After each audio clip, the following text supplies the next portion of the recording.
Hi, this is Tutor Nick P, and this is Word Origins 54. The word origins today is to pass the buck, so we're covering an idiom word origin. Okay, let's look at the note here. The idiom to pass the buck means to shift. Shift means change. The blame for something to another person, or pass work or task on to others. So maybe you were assigned it, then you're giving your work to somebody else, especially a subordinate, maybe somebody who's below you. All right, let's continue. Basically, to reassign the responsibility for a task to another person. Let's continue. The origin of the phrase goes all the way back to the second half of the 19th century, when poker became popular. Yeah, especially probably like during the cowboy days, especially out west. In order to reduce the capability of players to cheat, the deal passed hands. Means so if you're the person who's shuffling the cards, the next hand that goes to the next person going around the table. Okay. So in order to reduce the capability of players to cheat, the deal passed hands around the table. So each player took turns at being the dealer.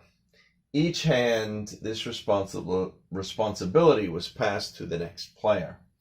The person whose turn it was to deal was often given a knife to mark it was his turn. This knife usually had a handle made of buck horn. So here's where the buck actually comes in. It's not about a dollar bill. It's about, the animal, the buck. So the buck horn. Therefore, they were passing the buck. So that's where pass the buck, this phrase actually came from. All right, let's continue. Some people believe the idea of blame was added. Because, at first it was more like just responsibility. Some people believe the idea of blame was added after Harry S. Truman, remember the president? I think I actually did a video of this quote that he had, the buck stops here. Okay. Became famous for his quote, the buck stops here, meaning that the responsibility and the blame will be taken for one's own actions. Because, even in politics, a lot of times they like to pass the blame on to somebody else. So he's saying, no, buck stops here. We did this. If it doesn't work, you can criticize us or blame us. The buck stops here. So it sounds like somebody who's more responsible. They're actually taking, taking the credit in case, well, one, it's good, but also if it fails. Okay. He will usually pass the buck on to someone else. All right. So let's continue here. So let's look at the examples. James will never admit if he is to blame. He will usually pass the buck on to someone else.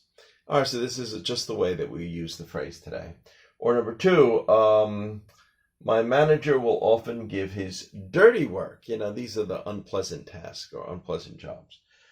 He just passed the buck to me. So again, this is a case where you're passing work on to someone else. Okay. Anyway, I hope you got it. I hope it was informative. Thank you for your time. Bye-bye.